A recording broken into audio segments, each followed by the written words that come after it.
Yes दोस्तों, very good afternoon.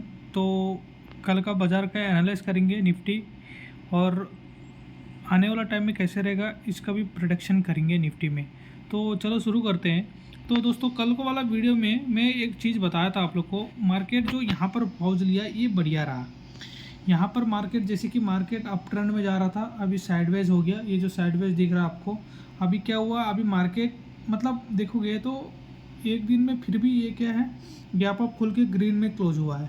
तो अभी क्या हुआ, कल वाला कैंडल रेड में क्लोज हुआ। तो हमारा सेटअप में क्या होता है, एक ग्रीन एक रेड पॉज ले रहा, मतलब इधर। फिर अभी क्या होगा, अगर गैप डाउन खुले, फ्लैट ओपन होकर थोड़ा नीचे आएगा, फिर यहाँ से जाके एक हैमर टाइप का कैंडल बनाएगा, तो फिर यहाँ से हम लोग अपसाइड के लिए जा सकते हैं। तो दोस्तों, ऐसे ही मेरा वीडियो आप लोग को अच्छा लग रहा है तो लाइक और सब्सक्राइब और शेयर करिएगा। तो अभी क्या रखेंगे, अभी 1 आवर चार्ट में, 1 डे टाइम फ्रेम में देखेंगे। अच्छा सॉरी, वीकली चार्ट में भी एक बार नज़र मार लेते हैं ताकि थोड़ा डायरेक्शन क्लियर हो जाना सही रहेगा। तो मेरा ख्याल से अभी मार्केट में क्या होगा, अभी शायद अभी अपसाइड जाने का तैयारी तो है। ये एक और ग्रीन रेड कैंडल बनने के लिए संभावना है। नेक्स्ट टारगेट है 26,287 तक ही है। तो ये वाला शायद सेंसेक्स 2 दिन के लिए बचा है कि मार्केट कल या फ्राइडे को, थर्सडे और फ्राइडे ओपन रहेगा। तो 2 दिन में इतना लंबा खींच भी सकता है, क्योंकि 400-500 पॉइंट की रेंज है।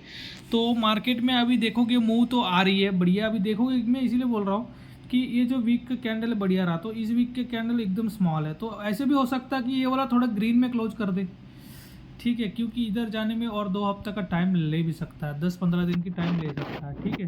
तो थोड़ा नीचे आए, तो अगर वीकली चार्ट देखता हूँ मैं तो फिर यहाँ पर रेड कैंडल बनने का संभावना ज़्यादा दिख रहा है मेरे को, तो क्योंकि लगातार 1 2 3 4 ग्रीन कैंडल बन रहा है। 3 ग्रीन कैंडल, एक रेड कैंडल बनना चाहिए। तो अभी चलेंगे 1 आवर में क्या है, 1 आवर में मेरा ख्याल से ये जो स्ट्रॉन्ग सपोर्ट लेवल है 25,619, अगर इसको ब्रेकआउट करता है तो फिर हम लोग नीचे देखेंगे गैप जो छोड़ के आया हुआ 25,341, ठीक है, इसको ध्यान में रखना।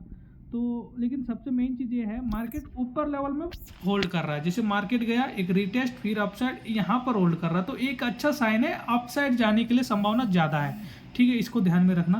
तो बाकी ये है। और मैं आ जाता हूँ दोस्तों, माइंड सेट, साइकोलॉजी, डिसिप्लिन। तो इसमें क्या होता है, देखोगे अभी हमको क्या होता है, 2 ट्रेड एसएल होने के बाद ना क्या होता है कि फोमो आता है। फोमो क्यों आता है, क्योंकि हम लोग ने डिसिप्लिन के साथ बैठा ही नहीं, तो इसीलिए फोमो आता है। फोमो, अगर डिसिप्लिन और रूल्स बेस्ड ट्रेड नहीं कर पाओगे तो फिर सक्सेसफुल नहीं बन पाओगे ट्रेडिंग में। तो हमको फोमो क्यों आएगा, क्योंकि लॉस एक्सेप्ट नहीं कर रहे हो आप, तो यही हो सकता है। तो लॉस एक्सेप्ट करने के लिए एक ही चीज़ है कि आपको डे का रिस्क लेके निकलना पड़ेगा। डे का जो लॉस है वो लेके निकलना पड़ेगा, तभी एक अच्छा ट्रेडर बन पाओगे। देखो, एक दिन लॉस हो सकता है भाई, लेकिन इसमें क्या होता है, आप बोल सकते हो कि सर मेरा लगातार कुछ लॉस होता है, एक ट्रेड में मैं कवर कर लेता हूँ। सही है, कवर कर लेते हो, 10 दिन में 1 दिन हो जाता है, 2 दिन हो जाता है, लेकिन एक दिन फंसोगे तो क्या 2 दिन एसएल जाता है साइडवेज मार्केट में, और तीन एसएल जाता है, 4 एसएल जाता है, फिर 0 करोगे, मतलब पूरा कैपिटल नहीं यार, ये ट्रेडिंग है ही नहीं। तो मैं यही बोल रहा हूँ, डे का एसएल एक्सेप्ट करना पड़ता है, ठीक है। तो दिन का स्टॉप लॉस लो। तो मैं 3 से ऊपर ही हो गया मेरा, 4 साल मान लो एक्सपीरियंस का मैं बोल रहा हूँ। मैं अभी तक रूल्स बेस्ड ट्रेड कभी नहीं किया हूँ।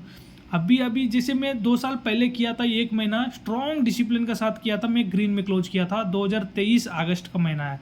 उसके बाद में इस साल जनवरी, फरवरी, अप्रैल, मई, जून मतलब किया हूँ, लेकिन जब लॉस हुआ है मेरा 2-3 महीना, वो बड़ा बड़ा लॉस हो गया। तो इस साल का मेरा अभी तक लॉस है 80,000 समथिंग लॉस है। मैं आपको दिखाऊंगा इस साल का अंडर मेरा पीएनएल। तब तक मैं सोच रहा हूँ कि मार्केट में जो मेरा पास कैपिटल है उसको बस सेव करना इंपॉर्टेंट है, ठीक है। तो माइंडसेट है, डिसिप्लिन बना के रखो, रूल्स लिखो, मतलब दिन का 2 एसएल हो जाने के बाद क्लोज कर दो, क्योंकि उसके बाद जो फोमो आता है ना वो नहीं आएगा। अगर फिर आप बंद नहीं करोगे, तीसरा ट्रेड लोगे, एसएल होगा, तो आपका कैपिटल क्या है, 100% में से जैसे एसएल जाके 2 एसएल कितना जाता है, 10-20% जाता है। उसके बाद अगर तीसरा ट्रेड भी लोगे 40% का एसएल हो जाएगा, मतलब लॉस हो जाएगा, तो कैपिटल आपका ड्रॉ डाउन हो जाएगा। अगले दिन क्या करोगे, अगले फिर ट्रेड करने के लिए कैपिटल चाहिए, फिर आप बीटीएस ले जाओगे। तो ये सब गैम्बलिंग है, ठीक है। तो 2 ट्रेड के बाद एसएल बुक करो, लॉस बुक करो, बैठ जाओ। और उसके बाद ये माइंड में रख लेना, फर्स्ट ट्रेड अगर ग्रीन में क्लोज होता है एक अच्छा खासा, एक अच्छा रिस्क रिवार्ड के साथ, फर्स्ट ट्रेड यार गुड होता है। उसके बाद आप उस प्रॉफिट को घर ले जाना इंपॉर्टेंट है। पिछले फ्राइडे को मेरा यही गलती हो गया कि मैंने फर्स्ट ट्रेड में 3,300 का प्रॉफिट किया था, मैंने सेकंड ट्रेड लॉस किया था, शायद कुछ ही 1200-1300 लॉस किया था, फिर भी मेरे पास 1800 प्रॉफिट ग्रीन में था, बट फिर भी मैं वो 1800 को बहुत बड़ा लॉस करके 5000 तक मैंने लेके गया। ये मतलब एक बिगनर का यार ये माइंडसेट। मैं 4 साल हो गया मेरा एक्सपीरियंस में, फिर भी मैं यही गलती कर रहा हूँ। मतलब क्या बताऊँ, मतलब दिमाग को एक जगह बैठाना बहुत इंपॉर्टेंट है। और एक चीज़ है, कहीं भी जर्नी करते हो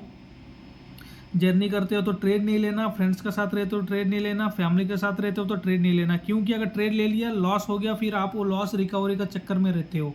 ठीक है, ये गलत है। ठीक है, आप मानो नहीं मानो लेकिन मानना ही पड़ेगा। अगर ट्रेडिंग में सक्सेसफुल होना है तो भाई देखो, दिन का एक ट्रेड लो, 2 ट्रेड लो, उसको होल्ड करना सीखो। अभी मैं कर रहा हूँ। ठीक है, बाकी यही रखेंगे दोस्तों। और कल का फिर ट्रेडिंग में देखेंगे, रूल्स बनाएंगे कल कैसे फॉलो करना। कल लॉस होना चाहिए मेरा, क्योंकि ना अभी लगातार मार्केट में मैं ज़्यादा इस हफ्ता देख रहे हो छुट्टी पे छुट्टी आया हुआ है, तो कल मुहूर्त ट्रेडिंग था, हम लोग कोई ट्रेड लिया नहीं, लेकिन कल लॉस होगा। वो लॉस को एक्सेप्ट करना पड़ेगा। वो इमोशन देखो, लॉस तो होगा बट वो लॉस को एक्सेप्ट करके चुपचाप बैठ रहे हो ना, वो इम्पोर्टेंट है। वो आपको क्या माइंडसेट दिलाएगा, एक स्ट्रॉन्ग माइंडसेट। ठीक है, लॉस इम्पॉर्टेंट है भाई, लॉस होना ही चाहिए, तभी हम लोग सर्वाइव कर पाएंगे। हर दिन प्रॉफिट होते रहेगा ना, ईगो आ जाएगा यहाँ पर। ठीक है, तो लॉस को एक्सेप्ट करो, लॉस होना ही चाहिए, बट वो लॉस कितना होना चाहिए, आपका जितना रूल्स में लिखे हो उतना ही होना चाहिए। ठीक है, इसको ध्यान में रख ट्रेड लेना। तो बाकी यही रखेंगे दोस्तों। मार्केट मेरा ख्याल से यहाँ से एक अपसाइड के लिए रैली देखने को मिलेगा, अपसाइड मूव के लिए। ठीक है, इसको ध्यान में रख के ट्रेड लेना। बाकी यही रखेंगे दोस्तों, और जल्दी मिलेंगे। प्लीज़ मेरा वीडियो अच्छा लग रहा है तो लाइक और सब्सक्राइब और शेयर करिएगा, और दोस्त लोग को भी शेयर करिएगा, और मेरा चैनल को सब्सक्राइब करिएगा। बाकी यही है दोस्तों, धन्यवाद, थैंक यू।